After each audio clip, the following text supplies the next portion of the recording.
This show is produced by the Hartman Media Company. For more information and links to all our great podcasts, visit hartmanmedia.com.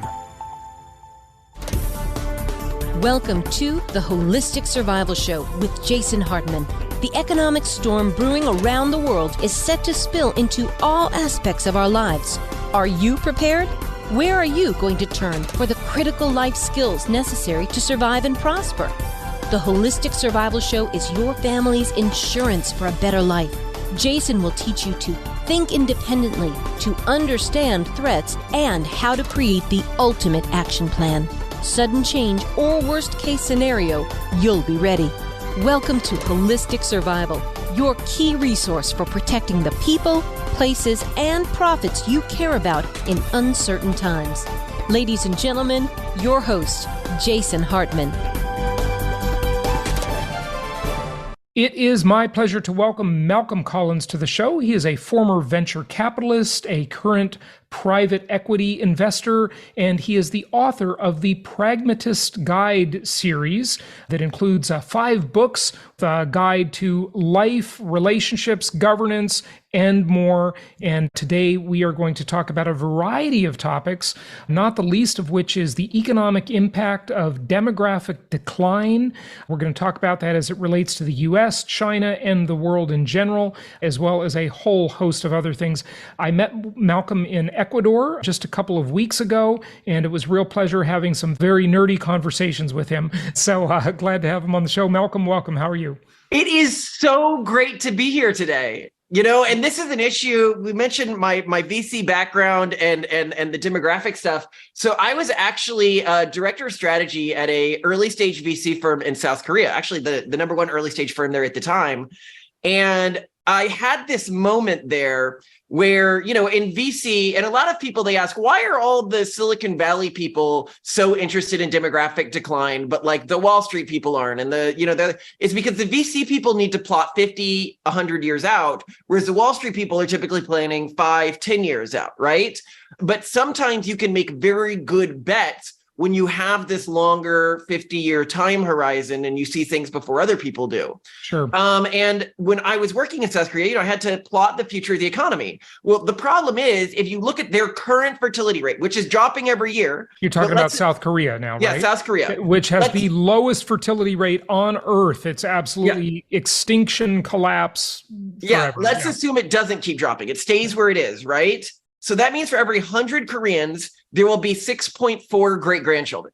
So we're looking at like a 94% population collapse by the end of the century. And we had people freaking out about like 1% of people dying and COVID and stuff like that. And yet nobody cares. And so I went to the other partners at my firm and I said, well, what's going on? How do we, there isn't going to be an economy in 50 years. Like, what are we talking about? What are we investing in? And what they said basically was, well, we just sort of all pretend that everything's fine because the A round investors are pretending everything's fine and the B round investors are pretending everything is fine. And that's very much the way an economic collapse works before it happens, is that everybody is pretending that everything's fine because everyone else is pretending that everything's fine, but everybody secretly knows things are very, very not fine. Right. When I came back to the US, it was like traveling back in time 25 years, because we are today around where South Korea was in the late 90s. And we are looking at a similar trend. In fact, if the fertility rate in the US continues to decline at the rate it has over the past 10 years, for every 100 Americans, there will be only 3.4 great-grandchildren. So wait. That can't be worse than South Korea, though. So remember, the statistic for Korea was that if it doesn't decline any further.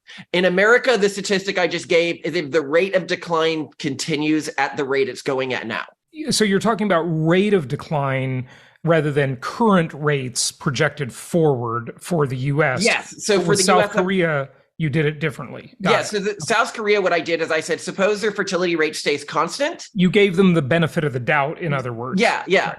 In the US, we're fine if fertility rate stays constant. Okay. The problem being that not a single country on earth has figured out how to reverse this trend. Hungary spent 5% of its GDP last year trying to reverse the trend. They only got fertility rates up by 1.6%.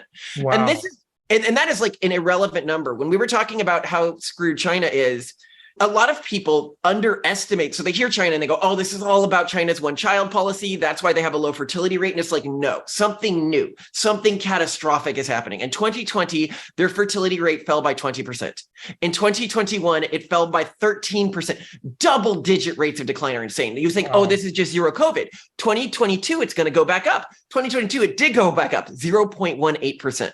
Fortunately, the US is in a little more protected state than other countries, but the big problem is, and this is where it all comes back to investing, and it's something that investors are going to be able to understand, which the general public just can't get when I talk to them often. It's that our entire economic system is built on the presumption of constant growth. Real estate goes up because demand for real estate goes up, because there's more people and those people have more money. Let's just talk about real estate. Real estate right now is actually going up because demography is declining. And that can often surprise people. They're like, what do you mean by that? What's happening is that family units are atomizing. So you used to have a family where you would have a husband and a wife and 3 kids living in one house. But now, even though the population isn't continuing to go up at the rate it used to go in, people aren't getting married anymore. They're living in different houses. So this means you need more of these starter homes, which is causing the current pressures on the market. However, these pressures are inherently unsustainable. They are the sign of a coming mega collapse. And when I say a mega collapse, what I mean is for 300 years, the economy on average has always gone up. And it's always gone up because the number of people in the economic system has been rising exponentially, but the productivity per person has been rising linearly. Yes, technology has been increasing exponentially, but if you look at the productivity per worker, and you can find graphs of this is pretty much a linear increase. If population begins to decline exponentially within developed countries, now people say, oh, the developing world still has a lot of people, but the developing world isn't relevant in the world economy. You know, the countries that are the ones that are collapsing are the ones where that matter economically in the world. So if that starts to decline, then we could see a stock market that every year is declining on average. And when that happens, this is where debt comes into play. And this is when I talk with investors and they get it and other people don't. Debt's a miraculous tool. You know, if I am buying a property or I am making an investment as a private equity guy and I'm making a $10 investment and $8 of that is debt and $2 of that is equity, and that investment goes up by just 20%, I've doubled my equity investment. But if it goes down by just 10%, I've lost half my equity investment. Right. We haven't just taken out debt at the level of our nation state. We've taken out debt at the level of our cities, at the level of our states, at the level of our businesses, at the level of our land, at the level of our human capital. It is insane how leveraged our economy is. And that has led to a false prosperity that will immediately disappear if anything ever begins to decline in the aggregate. Couldn't agree more. And, you know, that really started in earnest around the late 60s, early 70s. You know, we had I believe the first major credit card was the Diners Club card. And then this whole expansion of credit, then we went off the gold standard in 71 and the government just could spend with no tether whatsoever. It is a false prosperity, but let's actually just dissect that a bit. And I want to go back to some of your other points earlier too, but it's not entirely false, the prosperity, right? Because like you said, debt is a tremendously powerful tool. It allows you to basically borrow from the future to get progress today, right? Mm-hmm. And so as long as you have an economic machine that's big enough to pay for the idea is if you can borrow from the future, but the machine that you're financing is so powerful that it can pay back way more than what you borrowed from the future, it's worth it. And that's why on an individual level for real estate investors, debt is a phenomenal tool, yes. Right? But it's not always going to be that way. When we hit 2050, maybe a little before, a little bit after, things are going to shift pretty radically because of the demand equation. You know, we certainly saw that with Japan, right? Everybody in the late 80s was very xenophobic about Japan. They thought Japan was going to take over the world. They had their collapse and they're still getting through it. But you can't have a country if you don't have children. You can't have an economy if you don't have children. People are the demand side of the equation, but they're also the supply side of the equation too, right? So they're just vitally important. We could go down a rabbit hole of artificial intelligence and technology, and I might want to do that with you. But first, I want to go back to something you talked about much earlier, and that is the cause. I think we can't just say, well, there's a demographic decline, which there is. The numbers do not lie. But let's examine why that is happening. The sociological forces that are causing that decline. I mean, Hungary, it spends 5% of its GDP, can't get people to have sex. The U.S. can't get people to do it. The only way the U.S. is growing is through immigration in any real way, right? You look at Western Europe, you look at Russia, you look at Japan, you look at China. I mean, these are demographic cliffs. They are catastrophic. What are some of the causes? And there are many, but let's touch on a few. Yeah. So, I mean, we can talk about, this is an area I could go deep and crazy on, but if we talk about like this social virus, this sort of progressive monoculture in our society that's sort of, I call it the urban monoculture because it exists across communities, pretty much anywhere urban center you go in the world, it's spreading from there. It leads to very low fertility rates. But instead of getting political, let's talk about the economics of this, because this is actually, I think, really interesting. A lot of people think that people aren't having kids because they don't have enough money. But the reality is that the less money you have, the more kids you have. And in the past, you had way less money and you had more kids. Yes. So that's not a reason. So right. Poorer countries have more kids, and poorer people within a country have more kids. And until you get to the very extreme of the economic spectrum. So in the US, you don't get an above repopulation rate again. That means that people are replacing themselves until a family is earning on average $500,000 a year. And if you look at the world, on average, a country falls below repopulation rate. So a lot of people are like, oh, it's like a developed world and a non-developed world thing. But that's really not right. If you look at Central and South America, right, they fell collectively below repopulation rate by the UN's own statistics in 2019. So it's only really poor countries. So to be above repopulation rate today, a country really needs to have, on average, the average citizen needs to earn less than 5,000 USD a year. So what's happening here? Why is it that the very rich and the very poor are the ones who are least affected by this? And the answer is that one of the core economic things causing this is actually engagement with a market-based economy. Now, I'm a capitalist as much as anyone could be.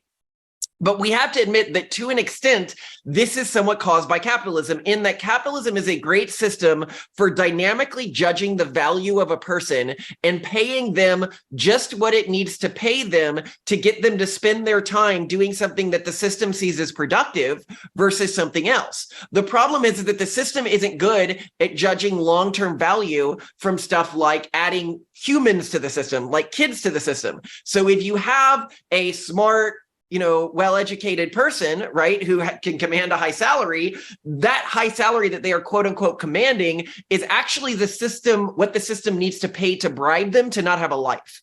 And that life in the past was marriage, kids, everything like that. And the more the system wants somebody, the more it's peeling them out. And this is also why, people are always talking like, okay, well, people with lower IQs are having more kids than people with higher IQs. This is because the people with higher IQs are more in demand by the system. They have more value to the system. So the system will pay them more to not spend their time on their family. So I think the other thing, though, is one of the really good measures of IQ is foresight, I think. Mm-hmm. Being able to determine what is the likely thing that is going to happen if you take a certain action today. And so you could argue that people with higher IQs just have more foresight and they understand the future impact of today's decisions, right? They're willing to delay gratification for a bigger long-term future. And I think you could also argue that they're more selfish. Selfish is a complex topic, okay? And by the way, I want to recommend the book by Ayn Rand, The Virtue of Selfishness, which the title has very little to do with the book. In fact, in the intro, she says that she titled it that just to bother people. I love that. But anyway, you could argue that it's selfish to have children because you're getting all kinds of joy out of that and you're ignoring other things, right? Or you could argue that it's selfish not to have kids because you just want to like do your own thing. Right. So I don't know, those arguments can go both ways. I'd say it's interesting. It depends on how you define your life goals. I don't know if you've seen the meme where you have sort of the low end and then the midwits and then the high end people again. And so I think a lot of these people who are drawn into the university system and stuff like that, they get the urban monoculture tells people the only thing that matters in life is your own happiness. Whereas a lot of people who haven't been drawn in and sort of brainwashed to an extent by this monoculture, they believe that what matters is their culture, having kids, giving those kids a good life.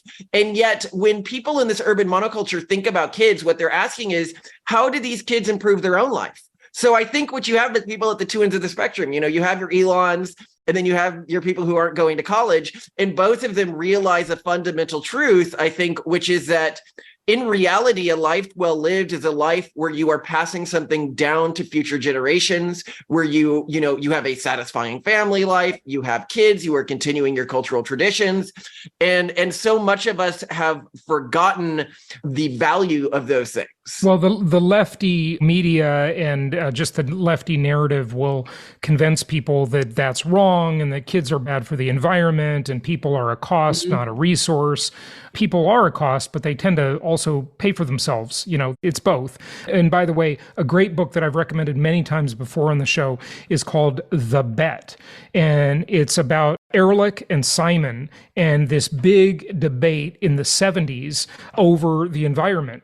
That there was the Malthusian ideal that, we're going to run out of resources. And they literally said it. People have to stop effing, have to stop having kids. We've got to stop these people from breeding. Like that was the Malthusian idea, right, of scarcity. And then the other idea was, that people are a resource. They create abundance. They create solutions. They solve problems.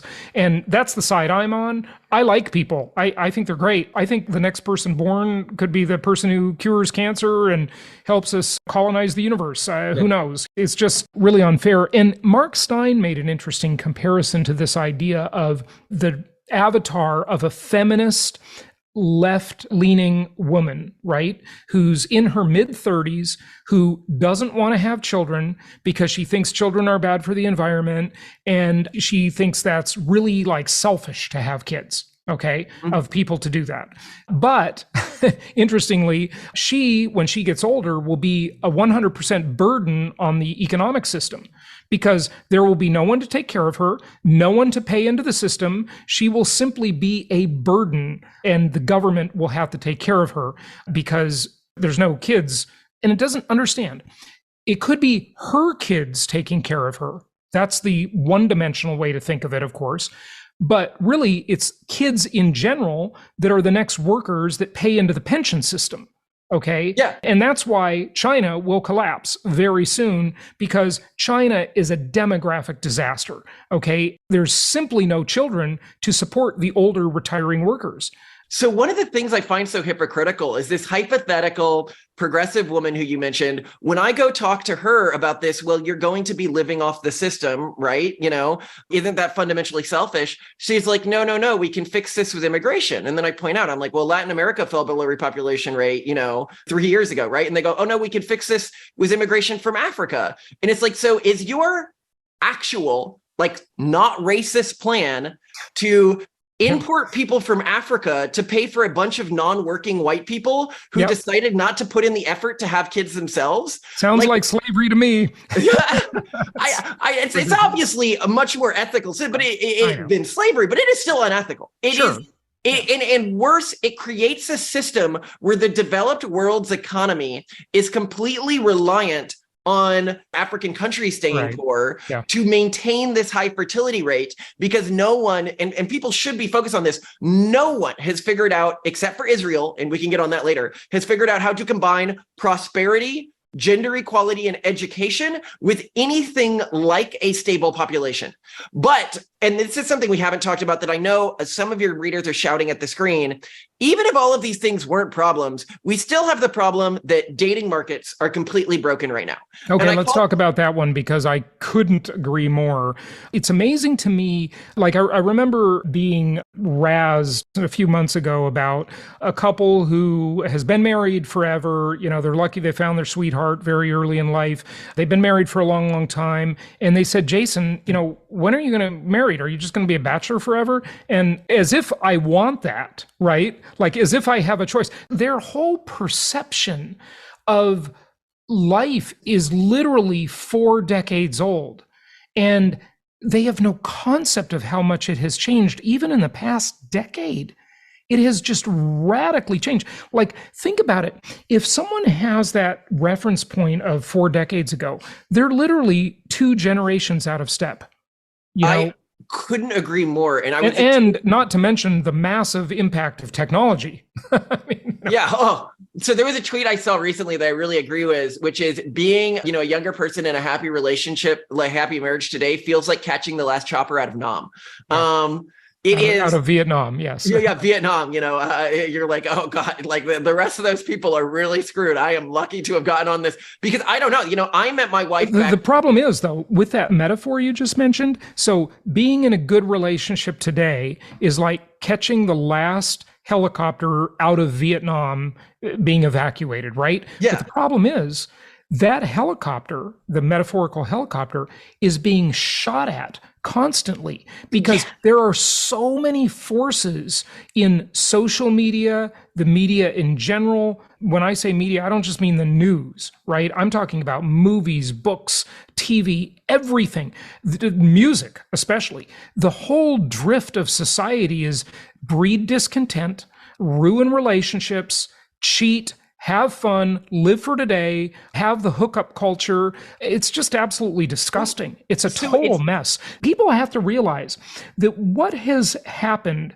since the sexual revolution in the 60s never happened before in history for thousands or millions of years, right? This is a totally new experiment. It has never happened. There is literally no evidence to support the culture we have today. That there's no evidence to say that this works. Well, okay. So 2 things. One is you're talking about this being a new culture. You're talking about debt being actually kind of a new thing used in the way we use it today. A lot of people have this perception that like, oh, society will just go on. It's gone on for a long time. You know, not a lot has changed. It's been all incremental changes. It's like, no, there's a bunch of new experiments we're playing out. But you saying we've never tried this before. No, we've tried this before. The same thing happened near the end of Athens. The same thing happened near the end of Rome. Sexual revolution, rise in gender equality, all of this. Yeah. This rigmarole happens every time we're at the top of a cycle. I would like to be able to create an infinite top of a cycle. I actually think it's good to have, you know, gender equality and sexual freedom. And it'd be cool if we could find a way to do that without society collapsing. But finding that means we need to consciously think about what's about to happen and experiment with it. So remember when I said that this was a marketplace failure? Dating is a marketplace failure. It is a real marketplace. So people, you know, they sometimes are like, oh, you mean like metaphorically? No, you have people, men and women on 2 sides of a marketplace, basically trading themselves for someone they think is of equal value.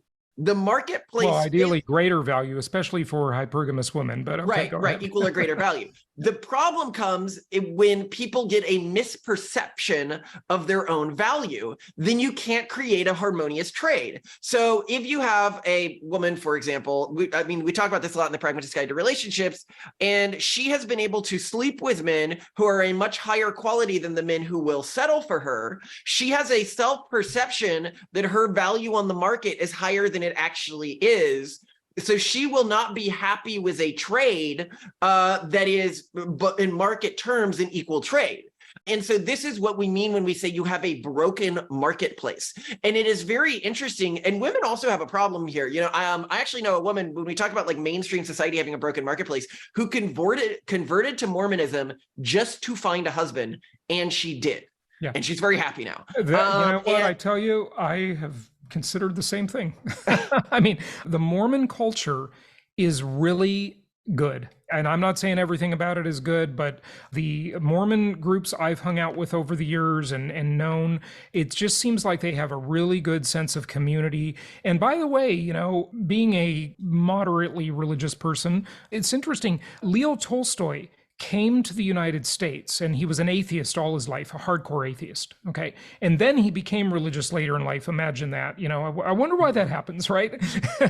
and he came to the US and he saw the Mormon culture, and he made a comment, something to the effect of, the Mormon religion should be the American religion, because never has he seen a group of people so self-reliant, so industrious, so community-oriented, and so supportive of each other. That's pretty interesting insight. It really is. Yeah. Well, I think that Mormonisms provide a really interesting note here, because a lot of people look at Mormons and they think, oh, this is a high birth rate culture. But again, this is one of those things where it's like, look at recent statistics. It looks like Mormons have fallen below repopulation rate. Wow. And this happened them, always in the last 5 years. So they even fell for the lefty narrative, I guess. Well, I don't know if it's more, I think that we can see this in political terms, which hides what's really happening. So historically, if I go back to the 80s, so I'm actually going to get into the and by the way, I want to make a disclaimer about the Mormon thing, okay? Because I know I'm going to get like tons of hate mail on this, okay? I just know it's the comment below and tell me I'm crazy, okay, folks? Whatever you want, I don't care. It just helps the algorithm. I love your, I love your trolling comments, okay? keep it up. But the point is, a lot of people think like the Mormon religion's a cult, and I don't know. I don't know the answer. I really don't. Okay, I'm not judging that. I'm just saying they seem to have a great sense of community. Mm-hmm. That's all I know. Okay, I have not investigated the religion and the practices in any major way. Yeah. So to go with this, why Mormonism is failing, we talk about, you were saying, progressivism has gotten to them as well. But I think that when we look at progressivism, what we see it as in our society now is a continuation of the old sort of democratic policies of the 80s and stuff. Whereas I'd argue it's a totally new and different movement and not a derivation of communism like many people think it is. What it really is this sort of mimetic super virus that kills various organizations, religions, institutions, and then starts to it infects them, and then it wears their skin to protect itself. So when you get a strep throat virus, it'll kill your red blood cells, and then it coats itself in the red blood cells, so your immune system thinks that nothing is wrong.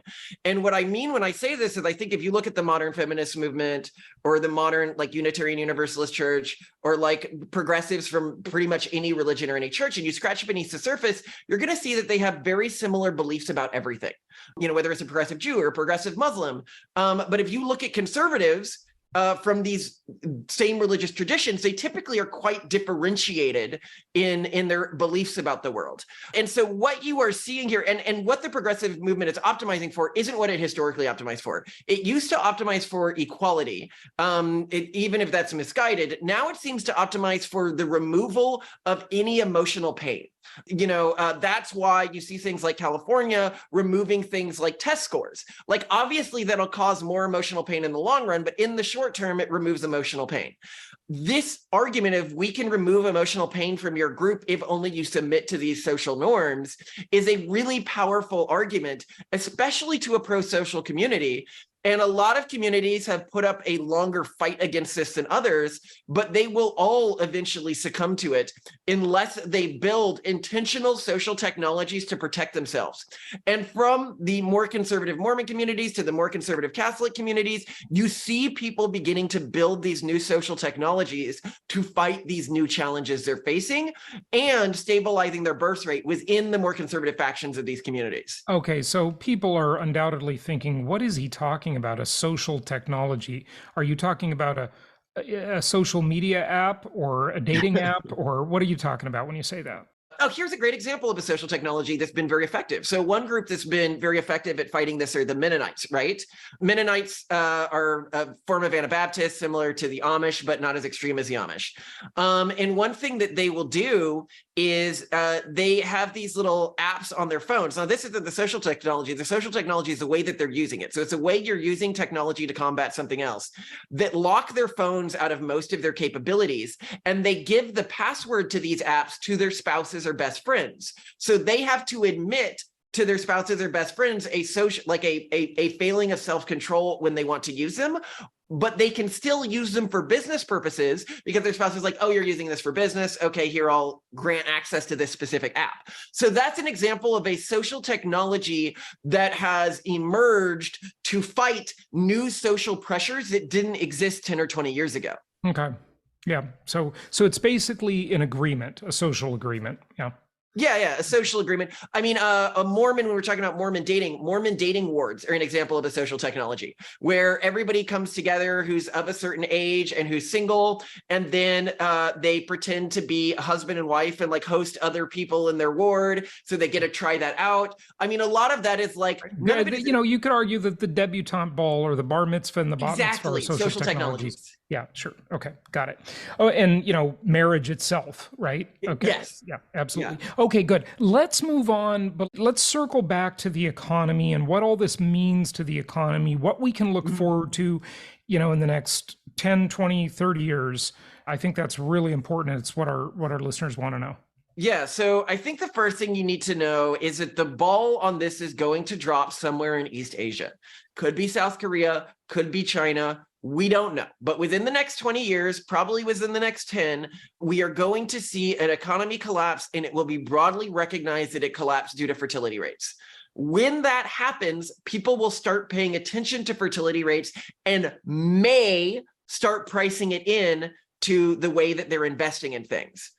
That is one path that things could go on. Now, the lengths to which an economy can stay delusional about something is, I think, can always shock everyone. So it could be much longer before this happens, or it could be that the economy in East Asia collapse and people don't begin to price this in. Where this begins to become really interesting is those of you who are watching who have kids and are thinking about, how do I store my assets for my kids? Because a lot of traditional ways of storing assets no longer make sense intergenerationally, no longer make sense in a collapsing economy or a collapsing population scenario. So things like real estate become a lot less valuable intergenerational stores of wealth in a intergenerationally shrinking world.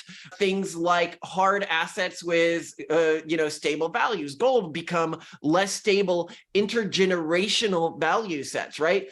So then what does become valuable? This is a really interesting question. So in a world where, so it used to be the thing that would have the most value is anything that you knew had a static quantity and the quantity was known. This is one of the reasons why Bitcoin had value to a lot of people, because it had a static quantity and the quantity was known. This is why real estate has value. You have something of a static quantity and you can sort of chart how much that quantity may increase over time. But static quantities have value because the number of people who want that thing of static quantity is increasing and the wealth that they have is increasing. If that number shrinks, this old static quantity rule goes out the window. So then what has value in that world? What has value in that world are human beings. That is where it gets really interesting. Human beings and cultural groups that continue to grow and are technophilic and economically productive. And this is why it gets interesting, because a lot of people say, oh, well, then that means we should invest in any growing population. But a lot of growing populations are just not economically productive. This can be, I mean, I don't want to be overly offensive here, but if you're talking about like the Haredi Jew population in Israel, right? Like a lot, the unemployment rates are really high and stuff like that. They are not as economically productive as other populations, even though their birth rate is enormously high. In the US, you could say the Amish population, they're not technologically productive, but they are economically productive. So, but if you have populations that are technologically engaged and technologically productive, but also economically productive and have a high fertility rate, that will be the core thing of value in the future. And so what it actually means is your kids themselves have more value than the places you can store wealth for them. So assuring that they have stable intercultural transference, that they find good partners, and that they are well educated becomes infinitely more valuable than those things would have been in our historic society. And that gets really interesting. And there's a lot of ways you can theory craft around this. Frankly, we don't know where things are going to go because no one has ever gone through this before. No culture has ever gone through this. No one has ever made it through this before. Really fascinating. So back to the things that will lose value: assets, stock market, real estate. I see that really starting to hit in like the late 2040s. Am I right about that? I think you're absolutely right. It'll hit in the late 2040s. Something to remember is that something like this will be very slow and then all at once. That's the way like runs work. And Detroit is a good example of this. People are like, oh, if there's less people, then real estate will be cheaper and that'll be great. And real estate is great when it goes down in value 20% or 30%, right? When real estate when everyone knows real estate is always going down in value, then houses sell for $1, like was happening in Detroit. That's not good for anyone because real estate, as anyone who's a real estate investor knows, costs a fortune to maintain. As I always say, Detroit is quite literally the poster child for left-wing government disaster. it's just been so mismanaged in so many ways. It's just terrible. I mean, the population of Metro Detroit has been cut in half. People don't realize that Detroit used to be this world-class city. I mean, Motown music, the automakers, I mean, it was the place in its day. And then it just, they let the labor unions get too powerful. They had a bunch of left-wing mayors and different governance, and it's just a disaster, absolute disaster. So anyway, go ahead about decline in values and asset values. Yeah. So what you're saying is it's a 2040 issue. And a lot of people may think, this is too near term too long term for me. But I also think that a lot of people who are it's really more of a 2050 issue, in my opinion, 2048, 2050. 2040. No, I agree. Yep. And a lot of people who are your watchers, though, have kids and they're thinking, how do I store wealth for my kids? And this becomes really tricky in the world today. And so that's where this becomes an interesting question. And again, it's one of these things where it's just useful to be aware that this is happening. The name of the economic system, or the economic system that we have built as sort of our default and all of our decisions are optimized around, will not be the economic system of our grandkids. And that means that the way we store value for them is going to be totally different.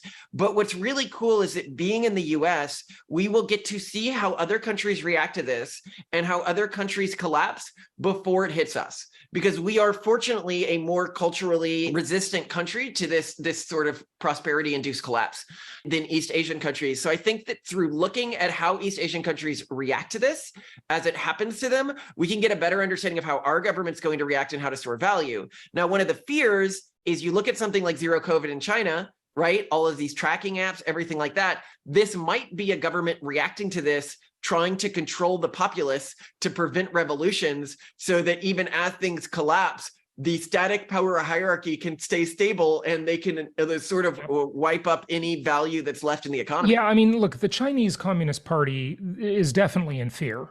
They are very concerned about an uprising. They are very concerned about maintaining their power.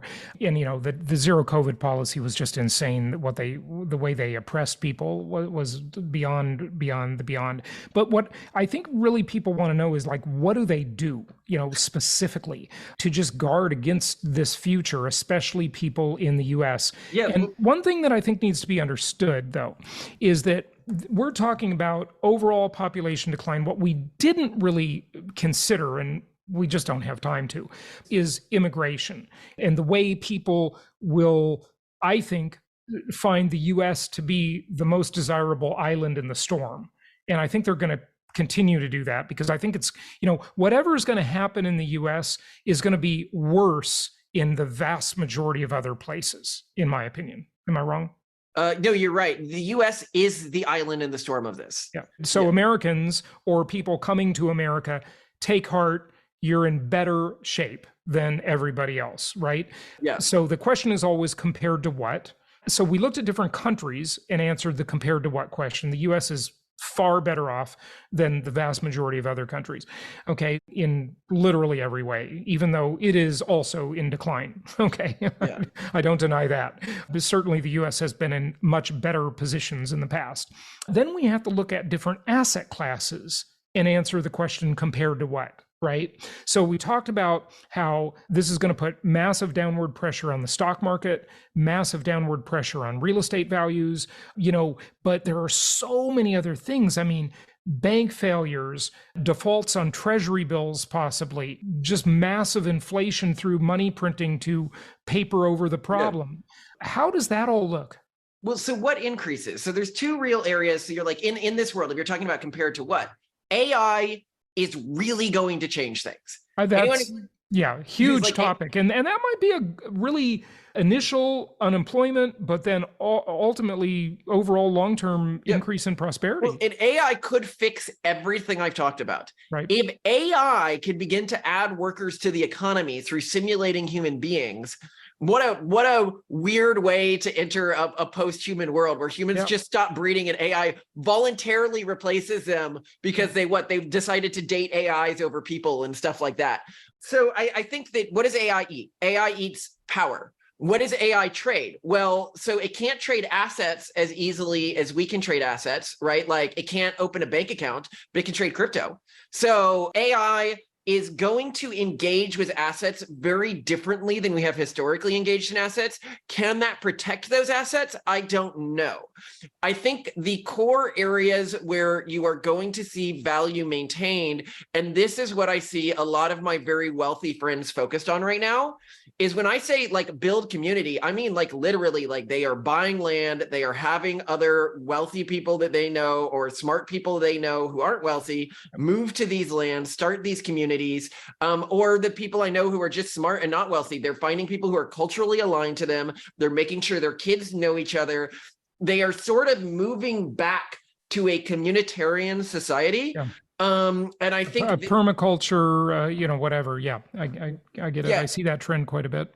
And those communities, I think, are where you are going to have persistent value in the future in a way that the term economic value may not mean the same thing to people in the future that it means to us today, because the mere concept of economic value is so focused on this idea of I have a thing of limited supply. That thing of limited supply will always be wanted more by people because there will always be more people. And so we really have to sort of flip around and say, okay, so what really matters is our communities and our children and the culture we create for our children, which in many ways is a good thing.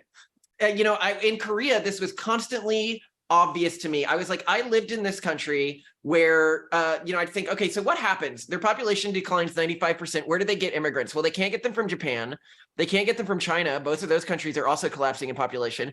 And I was like, it's wild to think that less than a century ago, Japan came, killed millions of people to try to like culturally impose themselves on Korea and China. And in the next 100 years, they could just walk into these two countries if they were able to motivate their people to have SEX. They were able to motivate their people to kill people, but they weren't able to motivate their people to have children and pass on their culture. Yeah. And I think that shows this completely different mindset we need to think on when we think of what does it mean to culturally win in this new collapsing world. Yeah. Very interesting points. Malcolm, there's just so much to unpack here. There's no way we have time for it. Just wrap it up with any closing thoughts, advice, predictions, and give out your website. Well, I'd love people to check out our Pragmatist guidebooks. The one most focused on this is the Pragmatist Guide to Crafting Religion. We recently started a podcast called Based Camp. It's on YouTube and other podcasting apps. So I'd love people to check out that if they find us musing on this stuff interesting. And in general, I'm just really excited to get people thinking about this, because we are next to a civilizational change. And I think that it's your type of listeners who think about the future, who act pragmatically, who are best positioned to sort of win after this societal change. Because the cool thing is that the group that's definitely going to lose is the powers that be. The quote unquote elite of our society, they are the ones who are being replaced, and hopefully they're replaced by people like us, which is very fun, just people who thought ahead and are excited to see where things are going. Yeah. Good stuff, Malcolm. Thank you so much for joining us. Great to be with you. Thank you so much for listening. Please be sure to subscribe so that you don't miss any episodes. Be sure to check out the show's specific website and our general website, hartmanmedia.com, for appropriate disclaimers and terms of service. Remember that guest opinions are their own, and if you require specific legal or tax advice or advice in any other specialized area, please consult an appropriate professional.